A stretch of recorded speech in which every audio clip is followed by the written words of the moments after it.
മുമ്പിൽ പോകുന്ന റേസ് കാറിൻ്റെ ഒരു കട്ടുകുമണി വ്യത്യാസത്തിൽ ഒരു ബൂസ്റ്റ് കിട്ടിയാലോ, റേസിൽ ആ കാറിനെ വെട്ടിച്ച് കയറാൻ പറ്റും. ഒരു സ്വിച്ച് അമർത്തുന്നു, ബൂസ്റ്റ് കിട്ടുന്നു, ഓവർടേക്ക് ചെയ്യുന്നു. അസ്ഫാൾട്ട് പോലുള്ള റേസിംഗ് ഗെയിംസിലെ കാര്യമല്ല ഈ പറയുന്നത്. ഫോർമുല 1 റേസിംഗിലെ DRSനെ കുറിച്ചാണ് ഈ പറയുന്നത്. കമൻറ്റിൽ ചോദിച്ചയാൾക്ക് ഒരു ഷൗട്ട് ഔട്ട്. ഒരു ടേൺ കഴിഞ്ഞ് സ്ട്രൈറ്റ്സിലേക്ക് എത്തുന്ന ഡ്രൈവർ ഒരു ബട്ടൺ അമർത്തുന്നു, ഒരു 10 മുതൽ 20 കിലോമീറ്ററിനുള്ളിലുള്ള ഒരു ബൂസ്റ്റ് കിട്ടുന്നു, ഓവർടേക്ക് ചെയ്ത് കയറി മുന്നിലേക്ക് എത്തുന്നു. ഇതാണ് DRS. എന്നാൽ ഈ സിസ്റ്റം എപ്പോൾ വേണമെങ്കിലും യൂസ് ചെയ്യാൻ പറ്റില്ല. ലാപ്പ് ടൈമിങ്ങിൽ മുന്നിലെ കാറുമായി മിനിമം 1 സെക്കൻഡ് ഉള്ളിലുള്ള ഗ്യാപ്പ് മാത്രമേ പാടുള്ളൂ, അതും DRS സോണിൽ മാത്രം. ഫോർമുല 1 ഡേറ്റ് ഇയറിനെ കുറിച്ച് നമ്മൾ മുമ്പത്തെ വീഡിയോകളിൽ പറഞ്ഞിട്ടുണ്ടല്ലോ. കാണാത്തവർ ഇപ്പം തന്നെ ആ വീഡിയോ കണ്ടിട്ട് വരിക. 2011 വരെ ഫോർമുല 1 ഓവർടേക്കിംഗ് ഭയങ്കര ബുദ്ധിമുട്ടായിരുന്നു. അപ്പോഴാണ് FIA DRS എന്ന് പറയുന്ന ഈ പരിഹാരമായിട്ട് വന്നത്. F1 കാറിൽ ഒരു റിയർ വിങ് ഉണ്ടെന്ന് നമ്മൾ മുന്നത്തെ വീഡിയോകളിൽ പറഞ്ഞിട്ടുണ്ടല്ലോ. ആ വിങ്ങിൽ ചെറിയൊരു ഫ്ലാപ്പ് ഉണ്ട്. DRSൻ്റെ ബട്ടൺ ഞെക്കുമ്പോൾ ശരിക്ക് ഈ ഫ്ലാപ്പ് മാക്സിമം ഒരു 85 mm വരെ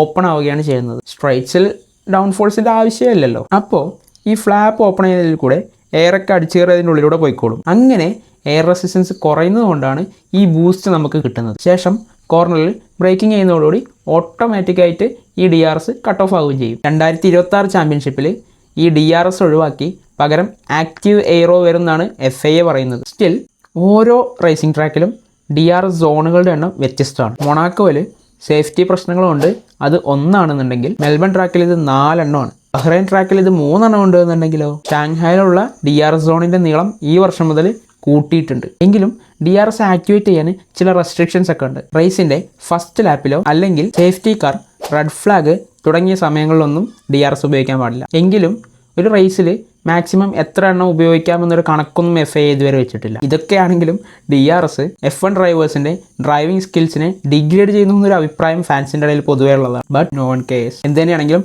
നിങ്ങളുടെ അഭിപ്രായങ്ങൾ താഴെ കമൻറ്റ് ചെയ്യുക. ഈ വീഡിയോയ്ക്ക് ലൈക്ക് അമർത്തുകയാണെന്നുണ്ടെങ്കിൽ അൽഗോരിതത്തിന് കൂടുതൽ ഹെൽപ്ഫുൾ ആകും. കൂടുതൽ അപ്ഡേറ്റ്സിനായിട്ട് നമ്മുടെ ഇൻസ്റ്റാഗ്രാം ചാനലൊന്ന് ഫോളോ ചെയ്യുക.